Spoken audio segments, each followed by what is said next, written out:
इथे तुम्ही पाहू शकता 2 ते 3 हिरव्या मिरच्या घेतल्या होत्या, 5 ते 6 लसूण आणि लसूण पाकळ्या आणि पाव चमचाभर छोटा चमचा जिरे घेऊन याची अशी पेस्ट तयार केली. तर आता आपण भाजी तयार करायला 1 चमचाभर तेल घातलेलं. तेल गरम झालं की यामध्ये आता आपण घालणार पाव चमचाभर याच्यामध्ये मोहरी घालूयात. मोहरी आपल्याला छान अशी तडतडून द्यायची मस्तपैकी. तडतडायला लागले तर आता आपण यामध्ये घालूयात मिरचीची पेस्ट.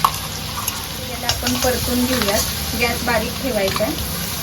मिरचीची पेस्ट छान अशी परतून झाली ना 2 मिनटं, मग यामध्ये घालूयात आपण हळद. गॅस बारीकच ठेवायचा आहे, नाहीतर हळद करपू शकते. मिरचीची पेस्ट हळद छान परतली गेली आहे 2 मिनटं. आता यामध्ये आपण एक छोट्या आकारातला कांदा जो आहे तो बारीक चिरून घातलेला आहे.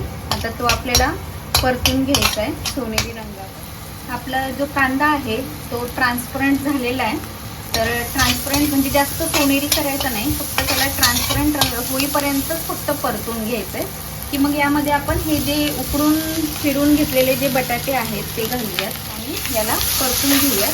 1-2 मिनटं याला परतून घ्यायचं आहे. परतलेला आहे, थोडासा 2 मिनटं परतायचं आहे. आणि यामध्ये घालूयात आपण बारीक चिरून घेतलेली कोथिंबीर घालूयात. थोडंसं परतून घेऊयात, मिक्स करूयात. झाकण ठेवून देऊयात, म्हणजे आपली बटाट्याची भाजी ही तयार. काढूयात आणि एकदा जरा पाहून घेऊयात. तर हे पहा,